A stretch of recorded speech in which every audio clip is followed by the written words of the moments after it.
really sensitive to people and things that, like, I struggled to concentrate in class because I'd be so like aware of everyone else around me. My mom, instead of reaching out to a psychotherapist, she decided to reach out to a psychic, and she's done work retrieving cold cases, and it's her full-time job on the radio.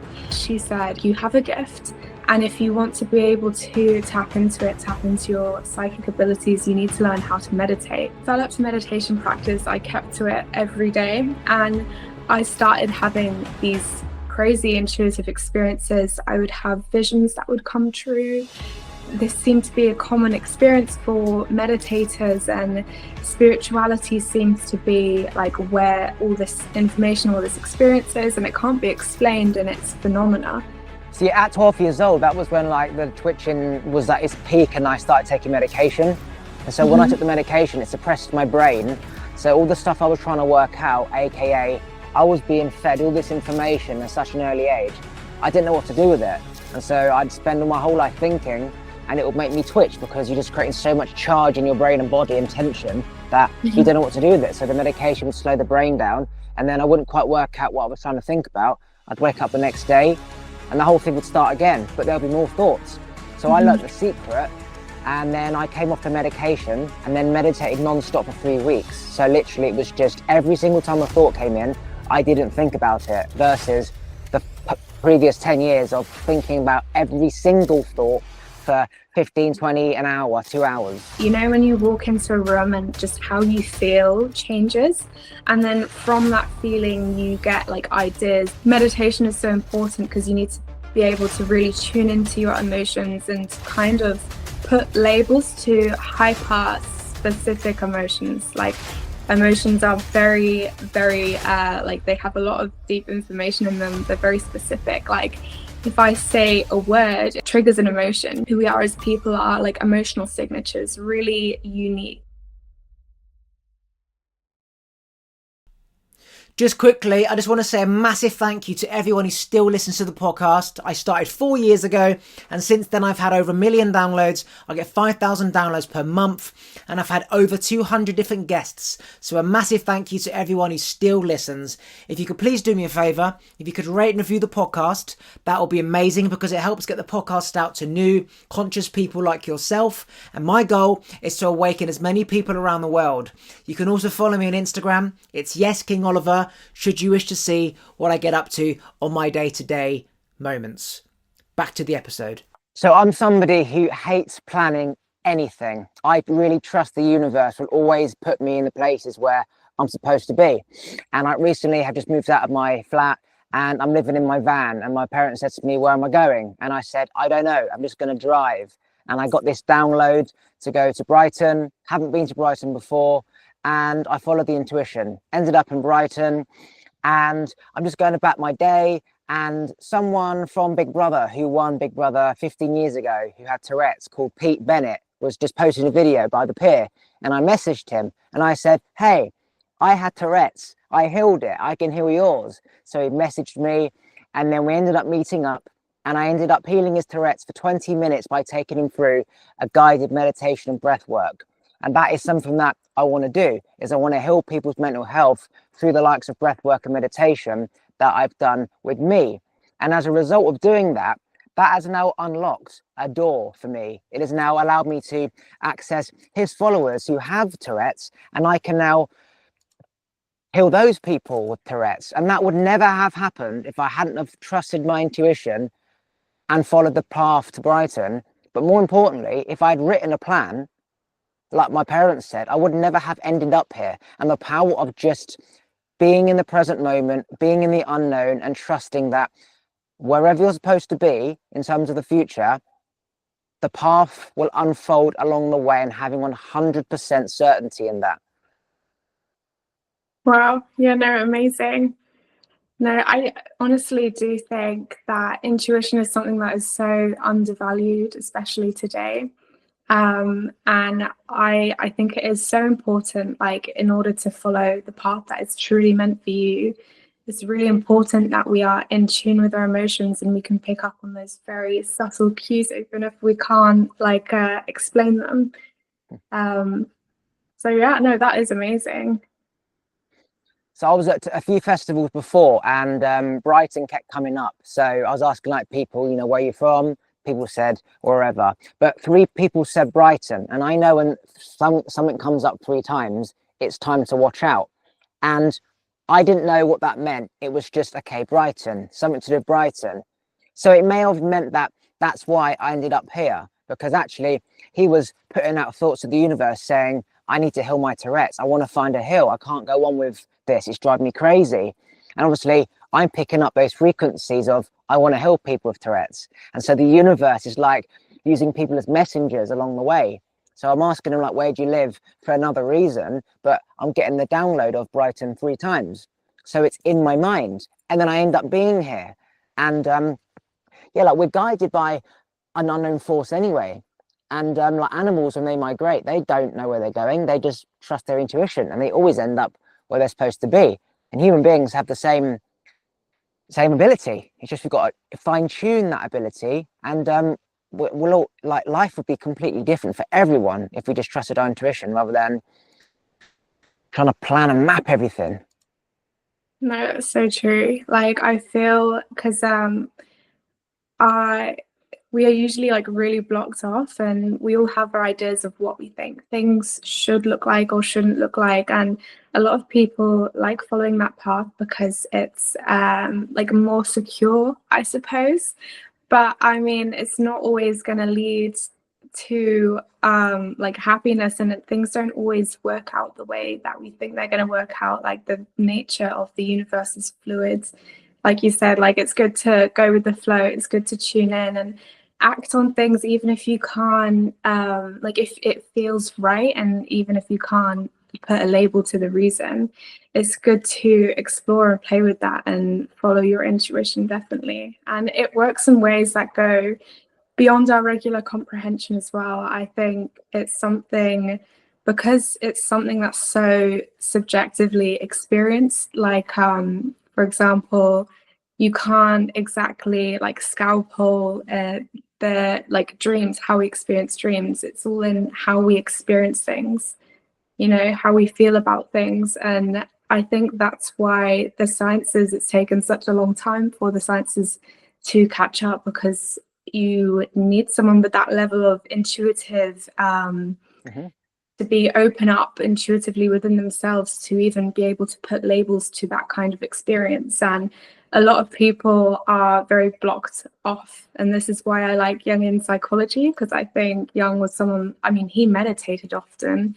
and I think this side of his practice and his like psychology is something that really interests me. And I think there's a lot of value in it that is yet to be brought to the surface. Like there is a lot of very interesting science and possibilities that come with that, you know? So honestly, it's going to be very interesting seeing the kinds of things that come up around intuition in the recent years, I think. And also, like, telekinesis is becoming more and more popular online. Now, obviously, that is something that anyone would say, that's crazy, you can't move that. But more and more and more stuff is coming out. And like with youngsters, when they start looking at stuff on TikTok, what do? They start mimicking what they see. So we're going to have like really young people able to do the likes of telekinesis, which links to their intuition and the activation of the third eye. And they'll know about chakras and meditation from like such an early age, because they're seeing all this stuff online. And like the next generation is it's going to be completely different. They're going to completely skip essentially all the bullshit that we would have to go through to then awaken and remove all the blockage. It's almost like they get an access to the people that have done the work, the light workers, and they're seeing, oh, they're doing that to maintain their energy. And the youngsters will be like, well, if I just do that, then I won't be stuck in situations where I'm going to have to unblock them in the future. So we're going to create like a whole new generation of like light workers, and they don't even realize it, because to them it'll just be normal because they saw it on TikTok. But what they don't understand is that this stuff is completely foreign to like our grandparents and our parents and even people our age. Yeah, that's going to be cool. No, yeah, definitely. Like, I think online, like, it brings together like really niche communities, people that see truth in their own things. And so, like, information is going to develop like light speed through the connection that we have with each other. Like, we wouldn't be able to have this conversation now. Imagine just even 20 years ago, like, you'd really have to work hard to seek this kind of esoteric knowledge or kind of philosophy out. But yeah, no, I think you are right. Intuition and what the mind is capable, it is a really niche thing that people might not be open to without like the prompts, you know. I remember, so I had a really unique story when I was 12. I've always been really intuitive. Like, I was a very sensitive person. I was really sensitive to people and things that, like, I struggled to concentrate in class because I'd be so like aware of everyone else around me. Like, I was just really wired, really aware. And I was put in the unique circumstance, which was my mom, instead of reaching out to a psychotherapist, she decided to reach out to a psychic family friend from America who had done work with the CIA. And she'd done work retrieving cold cases, and she, like, it's her full-time job on the radio. And she got on a phone call with me, and she said, if you want to be able, like, you have a gift, and if you want to be able to tap into it, tap into your psychic abilities, you need to learn how to meditate. And I mean, being a 12-year-old girl, that sounds super exciting. You wouldn't not sit and have a meditation practice from that young, you know. It's something out of a fantasy book, you know. And so I developed a meditation practice. I kept to it every day, and I started having these crazy intuitive experiences. I would have visions that would come true. And also, I know that this is something that runs in my family. Like, my dad, he's had weird intuitive experiences, and I think it takes audacity to even really put the time aside to dedicate so much of your time to a practice like this, let alone test it out and actually communicate with people about the things that you feel might be true, because your logical brain says no. When because I used to test it out on my friends, my intuition. I just used to say, hi, like, I've got this idea in my head. And at the time, it feels like imagination, like you're making it up. But you would never know how much of that imaginative ability, that intuition, is accurate unless you don't communicate it. And I think the more that we can get people into this, just exploring it, really, it's going to develop so much, because I have experienced so many shocking things, like, so shocking, it's like sent me into complete existential what is this, you know, because it doesn't make any logical sense, because there is not science for it yet.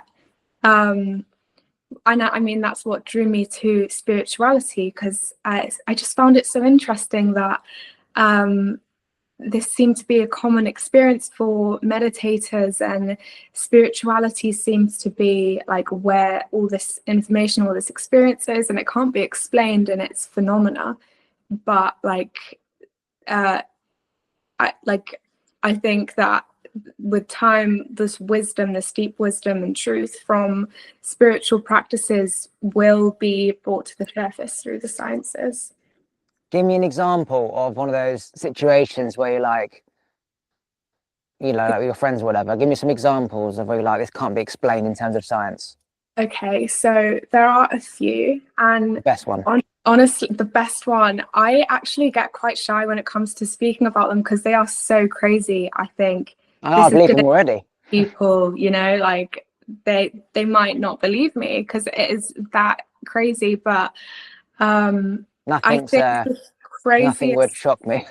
okay, well, the craziest one that is just like, I've spent like days just thinking about it. I was with my friends, and at this point, it had kind of been a known thing that I had a weird party trick that I could like pick up random information from people that doesn't make any sense. And this girl and her boyfriend were a friend of a friend.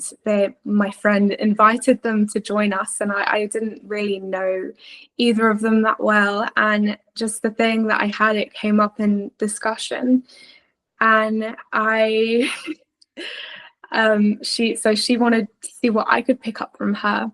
And the stuff that I can pick up from people, it seems to be like things that I feel that they most need to hear, or like I can pick up on like emotional changes. Like that's the main thing. It always starts with the emotion, and then I kind of like pick up information from that, if that makes sense.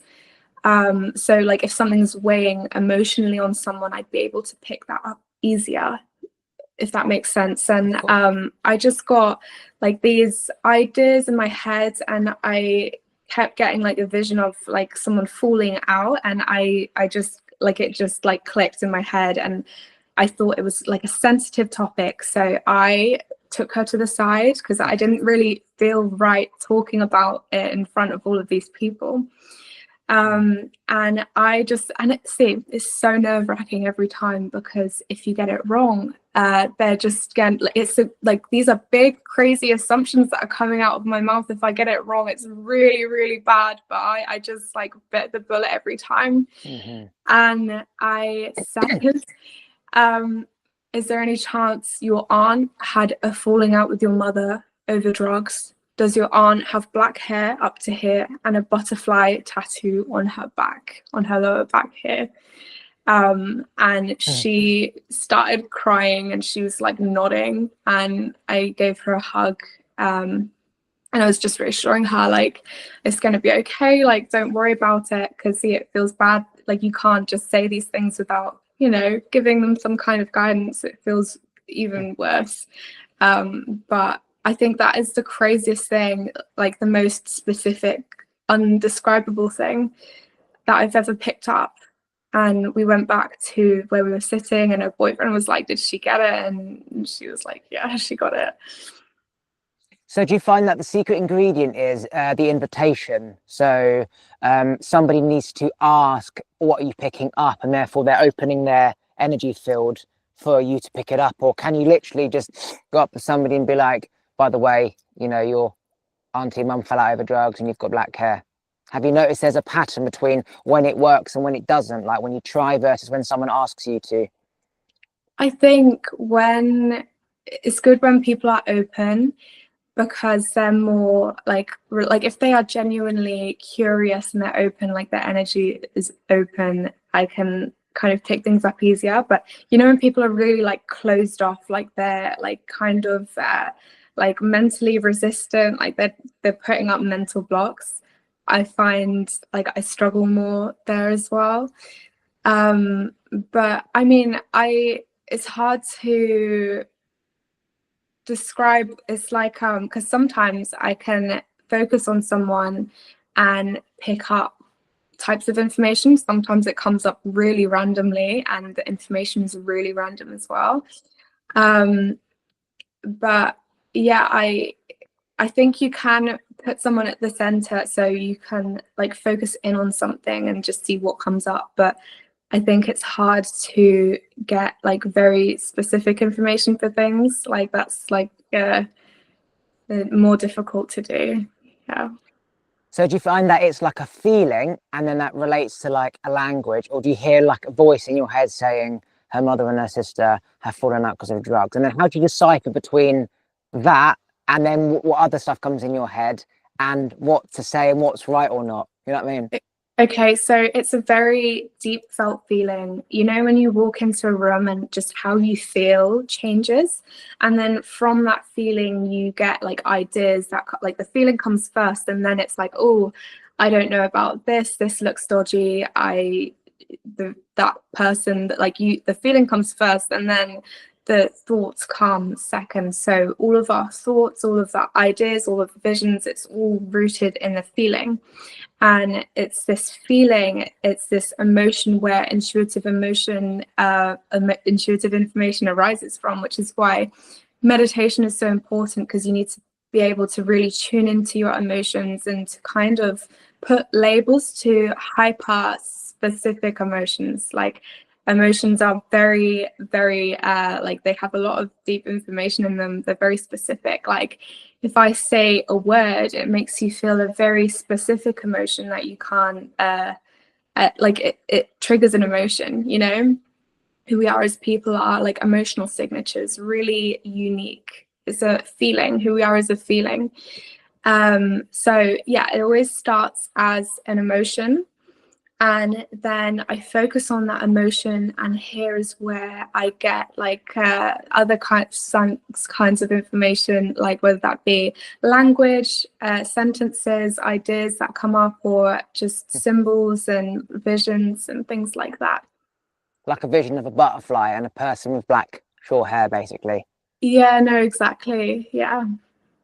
How often do you meditate? Because I used to meditate like half an hour to an hour every day for a good 3, 4, 5 years. It was part of my routine. I'd go to the spa and I'd meditate in the jacuzzi and the sauna, and it was like religious.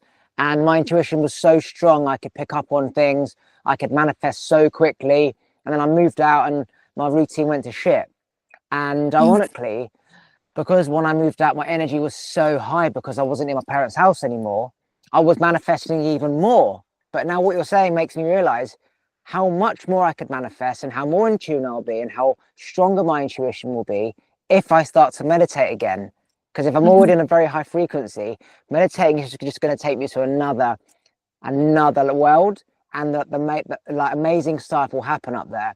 So it's an amazing reminder to get back into meditation. And do you find that if you're meditating on a certain day, you're more in tune versus the days when you don't? And is it significantly different? Yeah, so I really do think it depends on your emotional state, what phases we're going through. Because I mean, we all go through phases, we all go through highs and lows. And when the mind's a little more chaotic, it's more difficult to tune in. But these are the days that you really should meditate, even if it's not blissful, even if it's not relaxing. It's like you're exercising a muscle. And so when you're in the right mind space, you are able to really connect very deeply. But yeah, I honestly think the things that can be done with a meditation practice are mind blowing. And you know what? It blows my mind that it isn't as mainstream as like working out, like your actual, like this is the muscle that determines the quality of your life. And I honestly think people would be doing it like brushing their teeth if they really knew just how much it impacts your life. And I mean, there's the manifestation aspect of things, like being able to rewire the minds. And then there's the intuition side of things, which I feel like people don't really talk about as much. But it's just being like really rooted deeply in a sense of clarity and a knowing, having direction, being able to make decisions easier. And just like really knowing and being able to trust your gut, whether this person feels right to talk to or maybe not. And so you've just prevented a whole connection and a whole part of your life that might not have gone well just by avoiding a person because you didn't feel like it was right for you, you know? But yeah, like the rewiring the minds is a big thing. And I feel like that would have been something that would have been helpful for you with your Tourette's, being able to. What was your method when? See, at 12 years old, that was when like the twitching was at its peak and I started taking medication. And so when I took the medication, it suppressed my brain. So all the stuff I was trying to work out, AKA, I was being fed all this information at such an early age. I didn't know what to do with it. And so I'd spend all my whole life thinking, and it would make me twitch because you're just creating so much charge in your brain and body and tension that you don't know what to do with it. So the medication would slow the brain down, and then I wouldn't quite work out what I was trying to think about. I'd wake up the next day and the whole thing would start again, but there'll be more thoughts. So I learned the secret, and then I came off the medication and then meditated non-stop for 3 weeks. So literally it was just every single time a thought came in, I didn't think about it, versus the previous 10 years of thinking about every single thought for 15, 20, an hour, 2 hours. I did the opposite. And as I did that, I cleared my brain, and it was like clearing the channel full of debris, and then the ocean could just flood in. So that's like information coming through my like head chakra now, and I know what to do with it. I can order it, focus it, channel it in real time. And since then, you know, my intuition's been incredibly open. I can choose to shut the doors to information. Like you can choose to turn on psychic abilities or not. Whereas before it was just everything was flooding in. I know what was real, what was your thought, what was my thought, you know. But yeah, meditation, heal Tourette's. It's how I'm going to heal Pete's Tourette's. It is the secret ingredient for life, and it should be taught at schools. Children should be doing it at schools, like 12 years old. If I meditate at 12 compared to taking medication, fuck, my whole life would have been completely different. But again, this goes down the path of like psychedelics. You don't want to allow humans to know that they've got all this power, because that's what governments don't want, because you'd lose control over the people. No one would be working for corporations anymore. Everyone would be working for themselves. Everyone would be floating around like a intuitive being, and there'd be no structure. So it's what humans need. But in terms of society, that there's a reason why this type of stuff isn't mainstream. It's because people know what it's like, because they do it. Like the people who run the world, they are very in tune. They do meditate. They know this shit works. So it's like this contradiction of how do you get young people to do it without like mainstream controlling it? And it starts from like the root, from the bottom, telling, say, your niece or nephew who's 12, and then they tell their friends, and then if they suddenly have psychic abilities, their friends are like, oh, I want to do that, let me do it, how do I do it? And then the 12-year-old kid's like, right, sit down, close your eyes, meditate. And then like before you know it, all the children are fucking psychics at 12. Yeah. No, definitely. I think like there are a few reasons it's not mainstream. I mean, like we are very, very disconnected as a society. Everything from like our phones to just like mainstream attitude. It's always like looking for things to distract ourselves with, and see like we need to look in this way, like to be familiar with that there's like this inner wisdom, this intuition. And you know, I think that's why people feel so uncertain today. Like it's a new phenomena. I mean, anxiety, like statistics, it's out of the roof. People are more stressed out. People don't know what to do with their lives. They don't know what path to take, and I think this is a result of disconnected intuition. But yeah, no, I also think, like, because you mentioned psychedelics briefly there, it's really interesting to me because, see, I have never really properly done psychedelics before. I took a very low dose of truffles in Amsterdam once, but it just made me happy. Like, it didn't really do like crazy things. But I have had experiences. I had an insane experience in meditation once when I was 15. I swear I left my body. Before I thought I like the idea of astral projection, and I thought I did it, but like it was just me like using my imagination. But this experience that I had, I explain it to people and they say it sounds exactly like a DMT trip. Do you know about DMT in the body?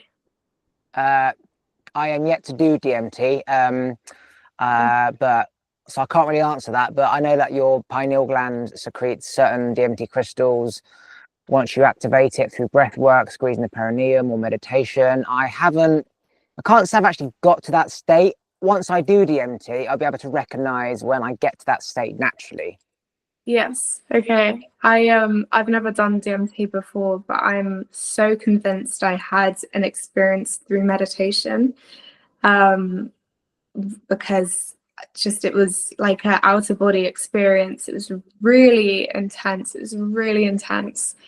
And I think if meditation becomes more of a mainstream thing, we can do something akin to psychedelic therapy without the actual psychedelics. I think that's what meditation does. I think that's why it's so easy to rewire your minds, because see, they say in psychedelic therapy that's what psychedelics help with. They also say psychedelics enhance your intuition. They say it enhances pattern recognition ability, it enhances creativity, and these are all things that psychology of meditation and psychedelia are absolutely identical. Yeah, so I've done like mushrooms and LSD, and I recently did something called sassafras, which is natural MDMA. So it's just the pure tree bark of what's in the sassafran, whatever it is, plant, right? Which is what's in MDMA. But because there's no man-made shit, there's no come down. And so what they're doing, as you might know, is like they're using ketamine and mushrooms and MDMA for therapy and anxiety and marriage treatment. So they're using sassafras to make couples fall back in love, because essentially it's like the heart opening drug. When I took sassafras at a festival, your heart feels so loving and warm. You want to hug everybody. So imagine that you've got a partner and you're arguing all the time. And it's not that you hate them, you hate the fact the love stopped with them. So when you are sat in front of them and you both take this sassafras and you're just there looking at each other, it allows you to feel love for them again, which means you will have more empathy to listen to them instead of just shouting at them because you're not heard. So you're saying that all these different things and substances are going to be used for all types of therapy, whether it's depression, anxiety, making intuition stronger, marriage counseling. It's the next generation of healing. Like, we've had weed therapy for pain for like probably like 10 years now, and then it's linking into mushrooms and the MDMA. It's literally going to be that what will change the world completely. Yeah, I definitely do think like there is such a future with like the medicinal properties of psychedelics are going to be crazy. But I do also believe it is better to do awakening via meditation or to access these things through meditation naturally. Because you need to stay grounded. Like, imagine you open up to, like, it's like your mind opens up and you're receiving all of this information. It's the barrier between the subconscious and the conscious mind dissolves, and that's why people have hallucinations, because you're experiencing symbols found in the subconscious mind. But if you do it via psychedelic awakening, it's you haven't built up those muscles to properly integrate that information, you know? And this is when people start experiencing things like spiritual psychosis, schizophrenia. And this is also why you need to balance out your meditation practices. Like, you can do meditation practices to open up to these kind of experiences, like Jungian journeying, focusing on your third eye chakra, you know, like the one where you squeeze your perineum, you bring the cerebral fluid up, like you explained. I think it's really important that you balance out these kinds of meditations that open you up, that activate the DMT in your pineal gland, with body awareness and presence exercises as well, because you can get quite lost in your mind if you don't. And we need to be able to function and like integrate that information to be able to function in the real material world. You can get lost in metaphysical no man's land, which I feel a lot of people do because they don't have the right information to stay grounded and to be able to integrate this, like what they're experiencing, you know. And it can feel really powerful to experience as well. So it's important that we're able to articulate our experiences and integrate this wisdom into our life. And I think with psychedelic, I mean, I haven't like had like you know, like I said, I haven't really done them properly. And I think maybe I would be open to them, but because I'm so sensitive already, I just don't really feel like I need, like I'm already tapped into the DMT in my brain, I think. But I think yeah, there is a lot more to learn, and if we can do them properly and safely, then there's potentially like a lot of amazing benefits for people and mental health. And yeah, I think there's a lot, like it surprises me that people don't prescribe meditation when it comes to like mental health, things like anxiety or depression and things like this as well. I think the mental health system is very, very flawed, and that like we have the information that could really change a lot of people's lives. It's just, how do we apply that? So I did a gram of mushrooms on the beach with my friend the other day, and this is the first time I'd done a gram. And we went to, as we described, like 19th D. We went past 8D, 9D, 10D to like 19D. And it was like, you can't explain where you went. It's like you can feel it, but you don't know where you are. And then you open your eyes and you're just laying on the beach, for example, and you're like, holy shit. And then we literally could close our eyes and go straight back there and come back down. And it was almost like the higher we went up, the scarier it was, because it's like, wow, I know why this stuff is banned, because where we just went is crazy. And it's just, there's no end, there's no, like, the possibilities of anything in life just disappear. And you see everything, everything's connected, it all makes sense. You see like why the world's in pain, you see why you're unhappy as a kid, you see what you need to do. In like a moment's time, you have access to everything. And I remember saying to myself, shit, this is actually not good. We're supposed to be in this body on this earth, grounded, not high.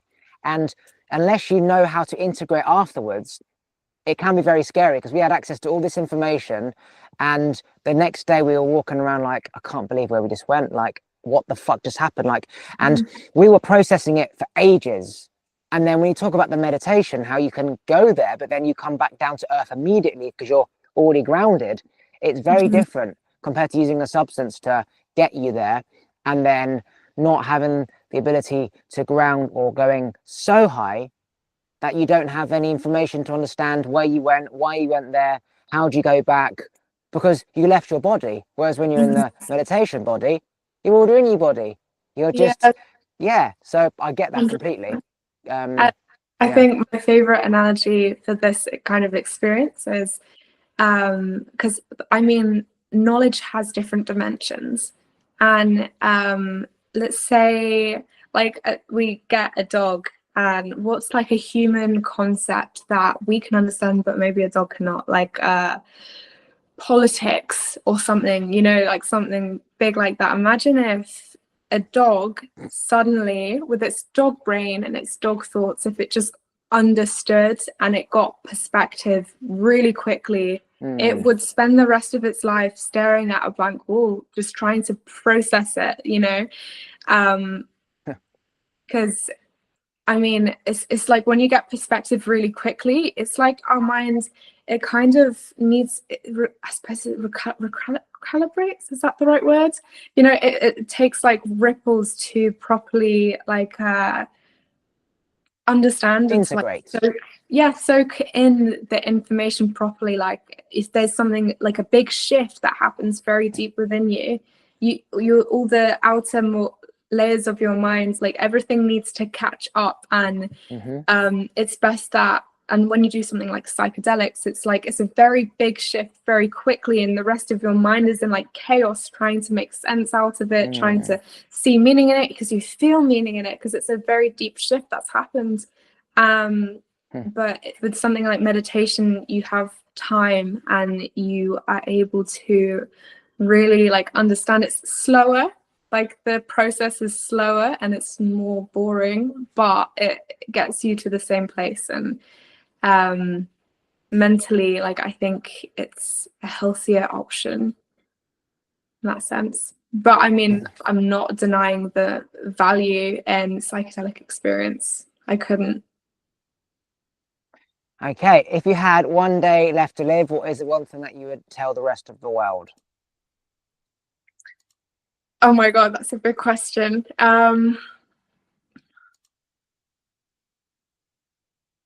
Learn to sit with yourself, I think.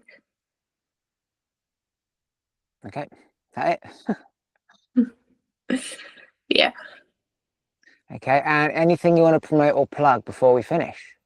Yes, so if you'd like to book a personalized one-to-one meditation script with me, so I hand design the script using symbolism and like methods that I think suit your goals and your level of experience.